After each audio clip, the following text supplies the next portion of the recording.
Do you ever find that you could be in a meeting or enjoying yourself at work, hard at work, and you're consumed by the work you're doing and all you can hear is all this? Can you imagine how interruptive that is to the stillness of the environment you're in and how it automatically displaces you from where you are? Well, you don't want to miss this one.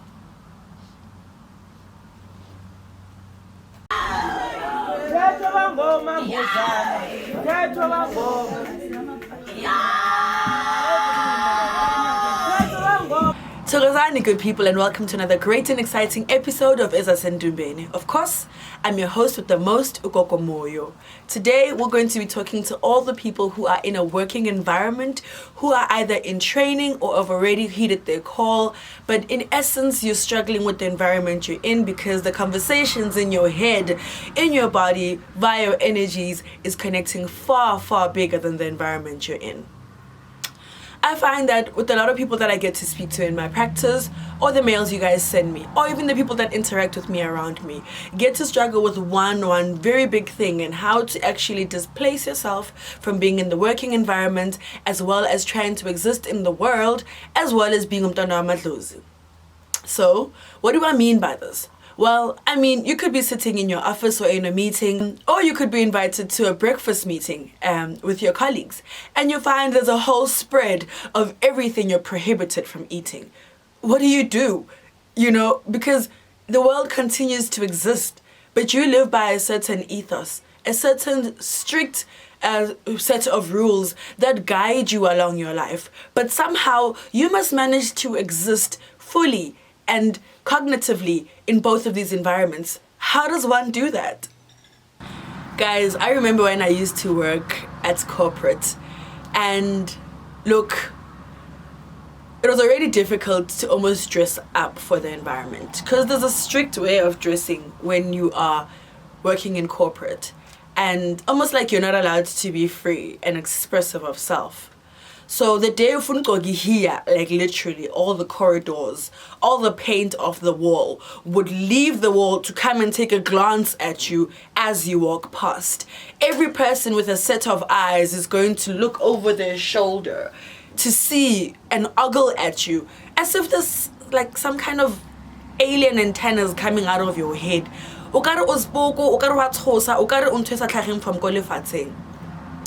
And already that was like a challenging thing for me. Okay, fine, eventually I got comfortable, started merging Mngoma and these corporate formal wear, and hey, Nikidi Roka, hey, to a point where they'd ask me how I managed so well. But that's a story for another day. And then you find yourself sitting in a meeting with your boss, or anyone for instance, and then imimoya ikhupuke, and you pick up on all the energies around you, and then you get to now start reading this person involuntarily. And this person is talking to you about numbers, you know, feedback from yesterday's session, and you problem solving and, you know, to-do lists of what you have to, you know, attend to for the day. Kamo, unahane, you seeing pictures of Gogo hae, mkhulu hae atla ko wena a botsa gore ngwana wa hae a mo mamele, o batla dilo tse itseng ya diri. And you're like, so how am I supposed to like function? It's almost like you have the devil and the angel on your shoulder and they're speaking to you at the same time, and you're constantly having to do this because there's no voice that's louder than the other. They're like equally possessive of your attention at the time. So that's one of the struggles that we have. And then and then uphume endlini uphahlile and like ushungisa impepho, and like there's a cloud of smoke. You're connecting in your little hut, in your little corner, and you're like, I'm going to work. Please, can I have a good day at the office? On your blouse as you're about to leave your home. And then you get to work and the Susan comes to you and says, and you're like, oh guys, it's not like I can do anything about it. And if I don't do it, I get in trouble with my ancestors. And if I do it, I get in trouble or get snide comments from people that I work with. as if they don't know that you're in training or that you are the person that you are. Because, like, you don't just go to work one day and tomorrow you come back with, like, full Mngoma regalia. You know, it's a whole process. They actually watch you form and, you know, morph into this person that you've become. So besides the work environment, the dress code, the food that you get that is offered in your canteens, in your lunch meetings, in all these celebrations that they have, you know, none of those things cater for the person that you are. For instance, there was a prayer room at my workplace where I used to work. There was even a Muslim room where they would go and, like, they'd meditate and stuff like that. But, like, the prayer room was, like, strictly and holistically around being a religious Christian. There was never a neutral area that spoke to, if you wanted to go meditate or go do yoga, you know, so even the environments they set up in terms of these rooms of safety in the workplace don't even ever get to speak to the person you are. So it's like, and then you find yourself and you take your snuff for dear life and you run to the toilet and then you go and you know and you speak to Badimba how to, like, calm down because, like, you know, this is not the place. Or you go to the garden at the back and here you are making yourself look like you're taking a stroll, or you started picking up a habit of smoking cigarettes just for you to be in that environment legally. You're just trying to connect with Amatlos Wagini, to speak to them about whatever thing that you're going through. I find that we also deal with quite a lot of discrimination in the workplace because people just don't like things that are different. You know, for as long as it doesn't look like them, it doesn't speak like them, it's already a problem. And that's not necessarily fair because the workplace already speaks to the fact that it's going to call upon masses and masses and masses from all over the world, from every different kind of background. It's like tertiary. You can't, you know, stop people from sitting next to you in a lecture room because they look different. In your school environment, like primary and high school, it was a lot more contained because they select you via the environment you live. So you end up living around like-minded or similarly cultured people. And then slowly but surely, as a child, you get used to having different ethnicities around you until you get to a tertiary environment and eventually a working environment. But it doesn't get any easier. People are conditioned to a way that they'll always discriminate anything that looks different. Even if a person is dark-skinned, the first thing they'll think about is umubi. Not that they're dark-skinned. It doesn't make a lot of sense, but hey, it's the world we live in. I remember, guys, when I used to work, another story, hey, I remember a lot of my colleagues would come to me and ask for, like, dream interpretations. I'm a fully fledged sangom. And they'd come to us for dream interpretations. And when they come to me, they'll ask, okay, and then I'd like, okay, casually, no, that's a good dream, you know, hey, or that's a bad dream, go and attend to stuff like this. It'll never be something very full on because I'll always be cognizant of my environment. And I found that, hey, Batong, whenever I get into meetings with my boss, this person is busy accusing me of having to cook hasiko lunch or go kitchening as if and I'm like, you know, because people come to me to ask these things. Why am I being the one that's singled out about the fact that we're talking about dreams? Only to find that amongst us, our colleagues, people who are two-faced and will go along, you know, pretending to be one way in front of you and another way, you know, behind your back. So people will end up coming to you to ask you for advice, and I'd say be careful because you'll never know who's actually genuinely coming to ask you these questions. For me, it was someone I absolutely trusted. We started the work environment together. We were like never basically in competition. All the levels that we were on, we would always like rise together. You know, so I'd never actually considered it as any type of competition or feeling like we were, you know, striving for the same job. But to her, she obviously received me differently, and I'll explain shortly why I say that. So be careful of the people that you actually hang out with or interact with in the office, because they might come off as wanting to ask like genuine, like harmless questions, whereas it's your demise that they're plotting. So rather don't engage the people when they do come to you. Give them your number. Tell them to come speak to you after working hours. You know, almost like set a protocol around it, because these people, bruh, they're not about you, they're against you. So protect self first. Also going back to some of the things that we find we are affected by in the workplace is Badimu are very, I'd say, colossal in size. And I'd say they are very big in stature. They are very commanding of attention. You can't get very far without knowing Khornal Badimu or not, because they're so demanding of attention. They literally take over your person, your emotions, your physical person in terms of actions, your mind, the things that come out your mouth. Like, guys, you can't ignore Ifunal Badimu. So imagine if ke motho o na leng Badimu and I'm working with people that don't have Badimu. Or rather, everybody unal Badimu, but not everyone is called to do anything about Badim Babon. So you work with people that don't necessarily have callings of action towards Badim Babon. And then you find, Khore, people are always fighting with you, especially towards, like, not even a perspective yamona, but like, they don't understand the person you are. Like, despite how much you've tried to show the commonality between the people and yourselves, like, you're still that foreign person. We have an energy sphere that we have. We have an aura and we have an entourage of Badimu behind us. There's absolutely nothing we can do without that entourage creeping over our shoulders to make sure that the people around us know that Libona bateng. So their energy automatically becomes my energy. And my energy ends up becoming a lot more than what I have because of whom I work with.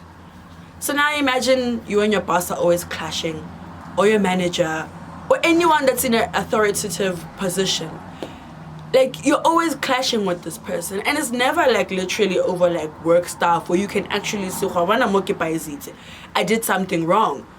It's always like a clash of personalities. Like, when you come into the room, all of a sudden the jokes stop or the laughter stops and everyone is like serious. And that friendly person who was hosting a session around their desk all of a sudden stops, because naturally you'd be drawn to finding people in conversation. You want to go listen to what's the conversation about, only to find that it's for everyone but you. You're going to be bigger than your leaders in the workplace. You're going to be bigger than them in many and various ways. For instance, energy. By energy alone, you're going to be bigger. You're going to find yourself that even other more higher positioned leaders easily speak to you and connect with you, except for the one person who's in between you and the other ones. Because when they look at you, they see you as a challenge. You pose a threat to who they are. You pose a threat to their job title and their security.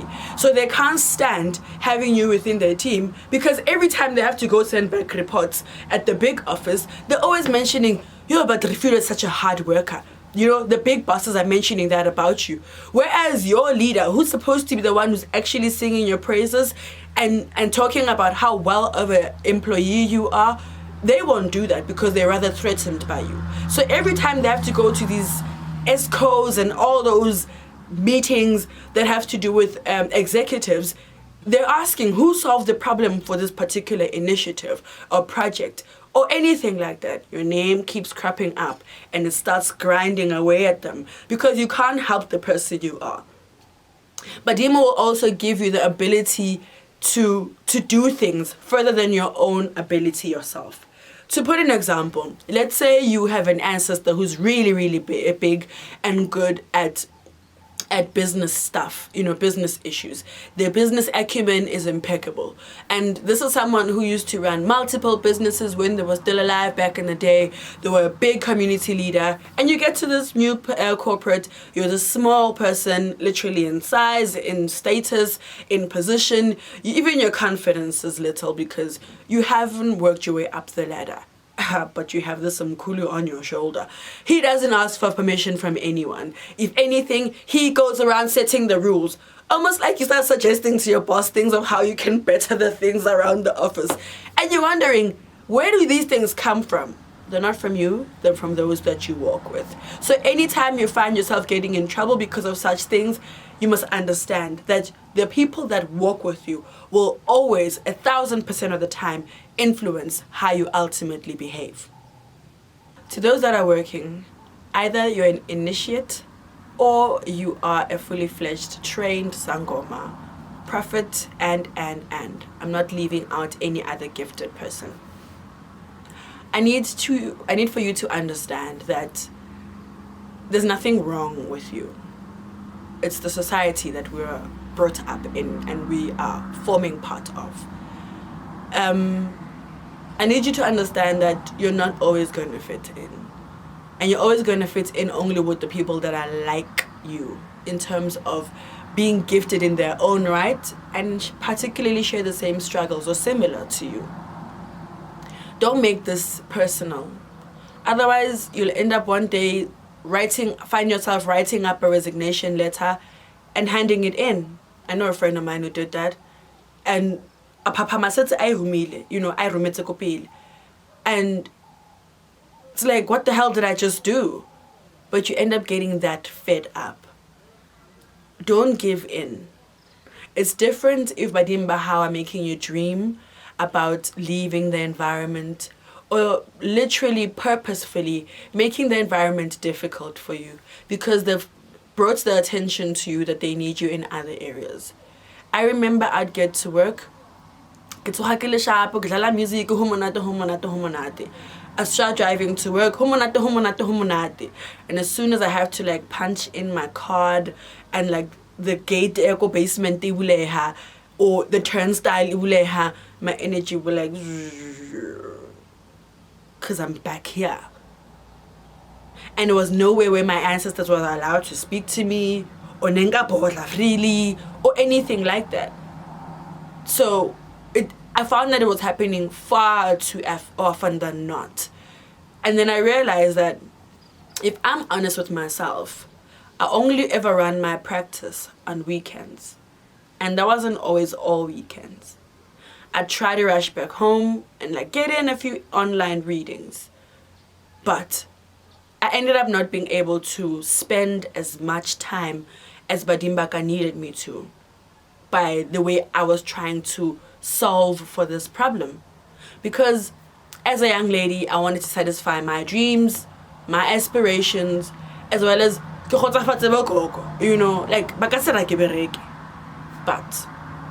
what quality life was I living and leading when I found myself in these career-driven spaces?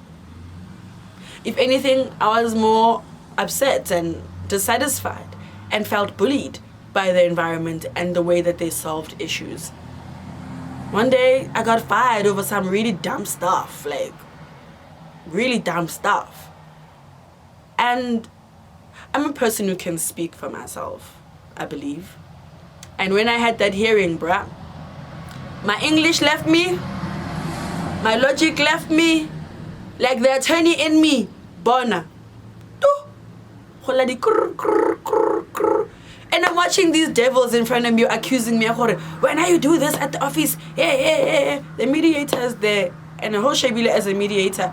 This girl looks like she rude, looks like she don't even care, cause she's not even prepared. Bona. I couldn't represent myself. But on the way home, all the things that you could have said in that office were coming to you. You're even talking while you're driving. But where are you now? You've signed the paper that you've been dismissed. You're fired, girl. It's late. So my ancestors came at that time and took over that situation to disempower me, and show me that, bruh, we are taking you out of this place. It's not a choice of your own. They didn't show up for me. A lot of people told me I had a very big case. I could go to the CCMA, wow. I had a whole stack of a file of everything they did to me, the grievances, hey. Did I have the energy to go pursue this? I was leave me. I had no fight in me. If anything, I felt like, what the hell is going on? For once, the world did not make sense to me That's all. Like, you're a smart person, but like none of your intelligence is kicking in right now to support the person you are. And I realized that on a normal day, guys, if I was problem solving this, I would have figured out something. And because I can't, it shows that it's way, way beyond me. And that comes with acceptance. Yes, we all have bills to pay. We don't all have rich lives and bank accounts full of money that's ready for like rainy days. But you have to trust. Bahao have brought you to even the place that you are because of them. I started working this very nice, lavish job. So they afforded me the opportunity. The same way as they could have taken it away from me and brought something else to me. I've always been a fortunate person in terms of luck. You know, luck. We all know it's not really luck. It's favor. But so they were able to like bring in the right small jobs, nyana, acting there, gigging there. You know, like they'd find ways to bring money because they were showing me, we're not punishing you. We're not saying struggle. We're just displacing you. And from that Monday, after sobbing, I opened up my practice on a Monday morning. Probably the neighbors are like shocked, and they've never been closed since. And that's like 2 years ago now. What I'm trying to say to you guys is, don't fight the conversation that's going on inside of you. You're going to find yourself making silly mistakes that you can see that you're no longer in control of. You're always getting into more and more trouble. You're becoming more and more invisible in your team. Like, there's no influence that you have anywhere, especially away from your environments. So don't fight it. It's scary, yes, but you must always trust. The same way as you're trusting Badimba how to be able to carry you through the training, through the work, through a client walking through your doors, sickly or with mad struggles in their lives, you trust Badimba how will bring a solution and find out what the hell the problem is with that person. So, trust. It doesn't mean since it's closer to home that it works any different.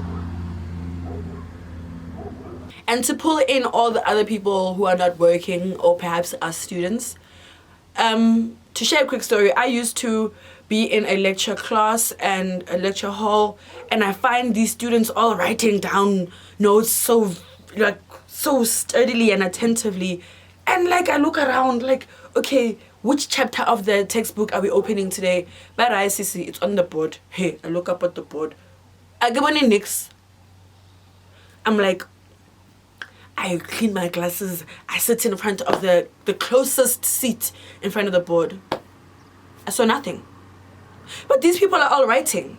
But when I look at someone else's piece of paper, I can see what they're writing, so I have to copy off them. But my own ability to see this is now impaired. So we also have struggles in the school environment. You know, it doesn't only speak to older people. It speaks to every single gifted person. The signs and symbols that we have in our lives that speak to us. But Dimbaruna always find a way to speak to us. So I'm not leaving out those that are not in a working environment, whichever environment you find yourself in. For as long as I may how it will be a struggle. Unless you're fortunate enough to be able to tell us Nefi or we then they'll say yes, but also for the most time it's temporarily. It's like a short fix. Until they get what they need to stand on their own 2 feet and do whatever production they need to run in your life. To parents, you're going to find that your children struggle at school. They are very smart at home. One-on-one lessons, they're great, but when they have to go to school, all of a sudden these children struggle. Abahono pasa, they study with you, by the time the exam comes, they get a brain freeze. They'll eventually be misdiagnosed and sent to like special aid classes and needing extra classes unnecessarily. Sometimes you just need to pay attention to what's going on around your child and the conversation that exists around your child. Go the extra mile. If you want to work very hard to afford your children great education, then work very hard at paying attention to how a child needs to be raised. Also, you cannot raise all your children the same, you know? We don't all need the same kind of help or the same kind of conversation or the same kind of introduction towards something. Pay attention to your children individually and see what's different about that person. It could be in their everyday lives, in how they problem solve, in how they go about being. Don't limit a child just because it worked well with your first child. That's not being fair. Afford your child the possibility to show you who they really are and where their struggles are. You could be sitting with an absolutely intelligent person, but the school system is not just for them. Try homeschooling or any kind of alternative that could speak to this person, But go the extra mile, do the work, support your children. They're not dumb. You know that for a fact, because you see them. And if they're dumb, you notice with you helping them with their homework and their schoolwork. So it speaks to two things. It's either you're not paying attention to how this child is doing at school, you send them off to school and they become the school's problem and the teacher's problem, and when you come back home, you carry on as if nothing happened, So pay attention.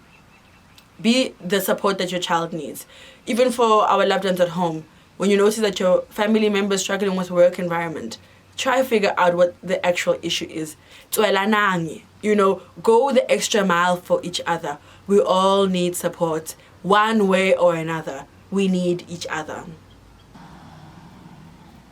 I hope this information was helpful and it comforted you in some way. For you to realize that you're not alone. None of us are alone. I laugh at some of my trainees. I just laugh, but I sympathize with them because their stories are so unique and they're so bizarre and so exaggerated. Dude, how did you manage to do that? But they're yo, Baba, I'm not having a good week. And you can see that this person is drained. They can't understand. They don't even know their right from their left. They're affected by the situation they find themselves in. But they're pressing on to be at work, even though Sidimo says, I don't want you at work. So listen to the conversations. And family members of those that find themselves that are in training, support your family. Because for me to take Merokaba Dimu, it didn't start off with me. The calling came previous to me. It was my mom's, it was my dad's. They didn't take it. So if I'm going to be interrupted in my life to not work and have to heed this calling, I expect my family members, or at least trust, that they'll be kind enough to have my back monetarily and support-wise. Because when I try to go out there and get a job and work, I can't coexist in the two worlds I'm needed in. So I'm sending each and every one of you guys love and light. And be strong. But most importantly, listen to Badimo Bahao. They are sending a very loud message that eventually you're missing and will get you into very big trouble. You can't ignore Sidimo, unfortunately. I hope you enjoyed today's episode of Esa Sentumbedi and catch you on the flip side. Sogo-san.